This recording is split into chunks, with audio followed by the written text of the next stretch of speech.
masuk ke salah satu fenomena yang sudah terjadi di Kabupaten Wonosobo Oke. yang sudah berlangsung selama puluhan tahun. Oke. Nah, ini persoalan galian C.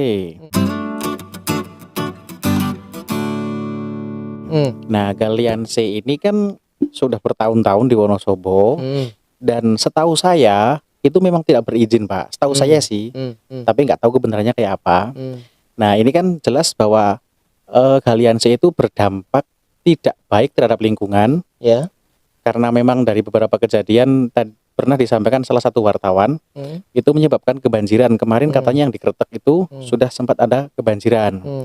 Juga pernah ada korban jiwa, para pekerja yang jatuh itu juga pernah ada. Dan ternyata yang lebih parahnya galian C ini yang mengeruk kekayaan alam kita, tapi tidak mendapatkan keuntungan untuk pendapatan daerah. Nah, ini pandangan dari Bapak Abdul Arif untuk soal galian C ini gimana, Pak? Iya, yang pertama statusnya harus diperjelas, ya. Kalau memang sampai hari ini itu tidak ada izin, berarti ilegal. Membiarkan praktek ilegal itu sama halnya mentoleransi pelanggaran terhadap peraturan, ya. Kalau ini dibiarkan pada saat pada saat statusnya ini ilegal, berarti pemerintah, negara, aparat membiarkan ada praktek ilegal di depan mata. Ini berbahaya bagi kewibawaan pemerintah itu sendiri, kewibawaan aparat sendiri. Karena itu menyolok mata, setiap hari siapapun bisa melihat. Masyarakat bisa melihat. Loh, ini katanya ilegal, tapi kok terjadi? Gitu kan? Karena khawatirnya kalau ini terus berlangsung, masyarakat tidak percaya kepada pemerintah. Oh, itu ada ilegal, pelanggaran hukum di depan mata, tidak ada tindakan. Berarti pemerintah bagaimana dong? Membiarkan, jangan-jangan ini ada backingnya, jangan-jangan melibatkan aparat, jangan-jangan ada setoran ke orang-orang, kan muncul prasangka, muncul apa ya istilahnya, dugaan-dugaan, ya, yang ini merugikan pemerintah, ya. Pemerintah diam, salah jelas karena ada pelanggaran hukum di depan mata, gitu. Efeknya masyarakat yang lain akan merasa, loh, kalau itu pelanggaran hukum diperbolehkan, saya boleh dong melanggar hukum. Nah, kalau itu diizinkan, apa tidak ditindak, saya akan melanggar hukum juga boleh-boleh saja dan tidak boleh ditindak, kan sama di depan hukum. Itu akan memberi pelajaran yang tidak baik kepada masyarakat. Nah, masyarakat yang melihat ini dari banyak kalangan, tidak hanya dari kalangan dewasa saja, ada anak-anak, ada pelajar. Bayangkan kalau kita jadi pelajar, di kelas kita diajarkan bagaimana kewajiban kita untuk mentaati hukum. Ada pelajaran, guru kerja keras untuk menanamkan perilaku taat hukum kepada siswa. Begitu siswa keluar kelas, lewat jalan raya, lihat ada perilaku ilegal di depan mata. Tidak ada sanksi dari pemerintah, tidak ada sanksi dari aparat. Bagaimana sisi kejiwaan dari pelajar itu? Dia akan mengalami demoralisasi sejak awal, sejak dini. Dia diajarkan untuk menjadi manusia munafik. Di kelas saya diajarkan untuk taat hukum, tapi di luar kelas saya melihat ada pelanggaran hukum yang dibiarkan. Nah, ini akan mencetak generasi-generasi hipokrit, generasi munafik ke depan. Generasi yang sejak awal antara yang diajarkan di bangku sekolah dengan yang dipraktekkan di luar itu berbeda. Ini berbahaya, ini mengalami demoralisasi sejak awal. Dan yang melihat praktek itu berapa orang coba? Puluhan ribu, mungkin ratusan ribu yang melihat. Ini berbahaya sekali. Ini dari sisi demoralisasi. Belum dari sisi yang lain, ya. Dari sisi ekologi, ada kerusakan alam, dari sisi pendapatan daerah tidak mendapatkan apa-apa dari sana. Yang kaya 1, 2, 3 orang, ya, itu kan menyerap lapangan pekerjaan. Oke, berapa karyawannya dapat? Bandingkan dengan bosnya, berapa kali lipat yang didapat bosnya. Lalu uang itu kemana aja larinya, mengalir kemana? Ini menjadi praktek yang sulit. Kalau memang mau dilegalkan, kalau memang bisa, ya silahkan dilihat undang-undangnya seperti apa, ada nggak cantolannya, peraturan pemerintahnya ada nggak, lalu RT RW tata ruangnya bisa nggak dilegalkan. Kalau memang bisa dilegalkan, legalkan saja. Dari berapa persen daerah dapat, jelas kontribusinya ke daerah. Dan pada saat dilegalkan, tidak akan ada demoralisasi lagi. Iya. Ya kan? Warga negara atau masyarakat penduduk akan melihat, oh itu sudah legal kok. Ada praktek ya nggak apa-apa. Ya kan? Toh daerah dapat pembagian hasil dari sana. Oh, wong ada perda yang melindungi. Tidak akan ada apa ya, tidak akan mengajarkan hal buruk kepada masyarakat kita, terutama generasi muda. Tidak akan mendidik generasi muda menjadi hipokrit atau munafik. Ini penting ini. Jadi jangan hanya melihat dari satu sisi saja. Dari sisi moralitas, dari sisi ekologi, dari sisi pendapatan. Iya. Ini harus dilihat. Moralitas tidak hanya dari moralitas masyarakat, tapi juga moralitas aparat. Bagaimana mereka akan berlaku profesional kalau ada godaan-godaan seperti itu kan menyulitkan aparat juga. Moralitas pemerintah sendiri, bagaimana aparat, misalkan saya jadi kepala dinas LH, Iya. lingkungan hidup yang membidangi itu, saya membiarkan, gimana saya? Moral saya seperti apa? Ini ada pelanggaran perda, saya biarkan. Ini kan sesuatu yang menyulitkan. Kalau memang bisa dilegalkan, legalkan. Iya. Jelas. Tapi kalau memang ilegal, tidak bisa dilegalkan, tetap itu perilaku yang melanggar perda, tidak bisa disahkan, ya ditindak dong. Jangan setengah-setengah dong. Oh ini melibatkan itu, melibatkan ini kompromi. Loh, katanya negara hukum. Iya. Katanya siapapun sama di depan hukum. Ya tegakkan aja hukumnya, tidak perlu pandang bulu. Kalau hukum pandang bulu, enak yang banyak bulunya dong. Itu. Lah itu kalau misalkan ini kan statusnya sepertinya kan masih ilegal ya Pak. Setahu saya kayaknya masih ilegal. Belum dilegalkan. Karena kemarin sudah terjadi dampak lingkungan dari kerusakan lingkungan ekologi karena galian C. Ya. Yang bertanggung jawab untuk melakukan reklamasi untuk memperbaiki lingkungan itu sebetulnya siapa Pak? Ya pelaku. Iya. Dia yang melakukan, dia yang menggali, dia yang harus mereklamasi. Begitu, wong dia yang mendapatkan keuntungan dari sana ya. Jadi harus mereklamasi itu. Kalau tidak ya perbuatannya. Tapi pemerintah menginstruksikan kepada mereka untuk mereklamasi juga dasarnya apa? Iya. Ya kan? Itu ilegal kan? Ya ilegal. Iya. Masa ilegal mau diinstruksi? Gimana? Ini kan jadi sulit ini. Iya. Jadi ini adalah hal yang butuh kebijakan yang tegas. Iya. Ya. Karena tadi itu dimensinya banyak sekali. Masyarakat tidak percaya kepada pimpinan, tidak percaya kepada pemerintah, tidak percaya kepada aparat. Itu ada sebabnya. Itu bagian dari akumulasi beberapa hal. Padahal pemerintah itu butuh dukungan masyarakat, butuh kepercayaan masyarakat. Aparat juga butuh kepercayaan dari masyarakat. Karena pemerintah yang mendapatkan kepercayaan, aparat yang mendapatkan kepercayaan dari masyarakat, mereka akan lebih mudah menjalankan tugasnya. Itu akan disebut sebagai pemerintahan yang legitimate, punya legitimasi. Karena masyarakat percaya.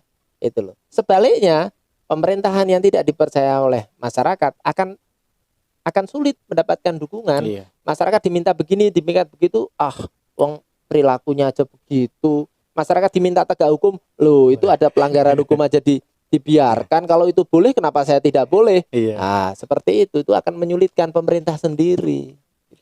Terus ini Pak, kebetulan saya kan dulu pernah menjadi aktivis juga dulunya. Dulu pernah. Sekarang sudah enggak ya? Iya, sekarang sudah. Sekarang udah aktebal. Aktebal, iya. Dulu aktivis, sekarang aktebal. Dulu kantongnya tipis ya. Dulu pernah saya diajak untuk melakukan advokasi terhadap galian C ini Pak. Kita bertemu dengan ya ada LSM dan lain sebagainya. Iya. Saya sempat ingin melakukan gerakan-gerakan secara terbuka dalam advokasi galian C. Oke. Tapi saya ditegur Pak. Siapa yang negur? Ya ini dari hasil diskusi kami dengan LSM tersebut. Oke. Jangan terlalu frontal, Mas. Kalau terlalu frontal, ini masalahnya besar. Kalau terlalu frontal maaf, terlalu frontal dan teridentifikasi, udah tinggal nama kamu, Mas, katanya gitu. Dan ada pengakuan dari salah satu wartawan, katanya pernah mau mengambil foto di salah satu tempat galian C, itu diuber-uber, Pak, itu, Pak. Oh. Nah, ini kan seperti apa ya? Untuk melakukan advokasi terhadap galian C, aktivis sendiri udah takut, Pak. Saya sendiri dulu juga langsung angkat tangan saya karena nanti ditakutkan pulang tinggal nama itu kan, waduh. Ini tanggapan Pak Abdul Arif gimana ini? Mengapa mereka bisa sekuat itu? Kan mereka bisa menguat sekuat itu, bisa juga melakukan teror, bisa mengancam segala macam. Mengapa bisa seperti itu? Kan pertanyaan besar. Iya. Apakah memang karena mereka punya sumber daya, ya? Kan warga negara sipil tidak boleh melakukan teror, tidak boleh punya aparat kekerasan. Yang boleh punya aparat kekerasan kan negara, ya kan? Nah, ini ada pertanyaan. Tapi memang semua sebenarnya terpulang pada ketegasan pemerintah. Tidak bisa ini dikembalikan kepada masyarakat. Kalau dikembalikan kepada masyarakat, yang terjadi adalah konflik horizontal. Iya. Masyarakat yang satu akan bertikai dengan masyarakat yang lain. Ini berbahaya juga, ya, karena sudah menyangkut masalah perut, masalah ekonomi. Yang satu merasa hidupnya dari sana, yang satu di sini merasa terganggu lingkungannya. Ini bisa ada konflik horizontal. Ini tanggung jawab pemerintah, tanggung jawab aparat pemerintah, bukan tanggung jawab masyarakat. Karena pada saat masyarakat bergerak sendiri, nanti ada tudingan main hakim sendiri, ya kan? Nanti ada tudingan ini nggak punya otoritas kok bergerak. Kemudian memicu konflik horizontal. Nah, konflik horizontal ini sebenarnya ada di beberapa titik. Mereka yang tidak setuju, mereka yang merasa terganggu, jalan infrastruktur rusak itu kan.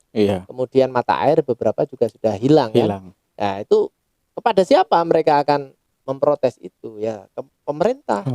Karena yang diam, tidak mengambil sikap, yang pasif itu pemerintah. Yang boleh mengizinkan dan tidak mengizinkan pemerintah. Yang bisa memerintah aparat itu pemerintah. Ya, tinggal political will-nya aja.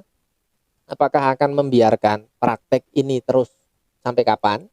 Atau akan melakukan upaya untuk melegalkan dengan alasan-alasan tertentu, atau tetap statusnya ilegal, melakukan penindakan. Itu, dan ini wajar kalau masyarakat kritis, karena ini di depan mata mereka. Ini bukan praktek tersembunyi, terselubung yang kemudian orang nggak bisa lihat. Ya, kalau misalkan lah korupsi, ya korupsi kan ada di ruang-ruang tertutup, ruang-ruang gelap itu kan. Itu praktek ilegal juga, tapi kan nggak menyolok di depan mata. Ini praktek ilegal menyolok di depan mata. Semua orang bisa melihat itu, dari semua kalangan, semua usia, ya kan? Dibiarkan. Ini berbahaya bagi kredibilitas pemerintah sendiri dan berbahaya juga bagi masyarakat, karena akan ada rasa tidak percaya di antara mereka. Ini kan ada yang masyarakat yang cemburu sosial juga. Ya, itu kok kaya banget. Oh, omsetnya naik, ekonominya naik dari situ gitu ya. Tapi sisi lain biasa-biasa aja, ada cemburu sosial di antara mereka. Itu juga. Kemudian ada masalah apa, selalu dikaitkan ke sana. Ini sesuatu yang tidak sehat. Lah ini untuk tindakan yang pas kiranya, ini sih menurut pandangan Pak Abdul Arif aja. Tindakan yang pas bagi pemerintah Kabupaten Wonosobo dalam menyikapi Galianse ini, yang katanya kan Galianse ini izinnya kan di provinsi, Pak. Seandainya nih pemerintah kabupaten mengatakan, loh ini kan izinnya provinsi, kita pemerintah kabupaten tidak punya kewenangan apapun. Seandainya mereka mengatakan demikian dari pemerintah, apakah udah jadi lepas tangan aja atau bagaimana? Dan mungkin pandangan dari Bapak Abdul Arif sendiri, tindakan pemerintah kabupaten yang pas itu kiranya seperti apa? Masyarakat tidak akan ambil pusing apakah ini kewenangan kabupaten, provinsi atau pusat. Taunya ini pemerintah. Ya, mereka kan juga harus berkoordinasi dong.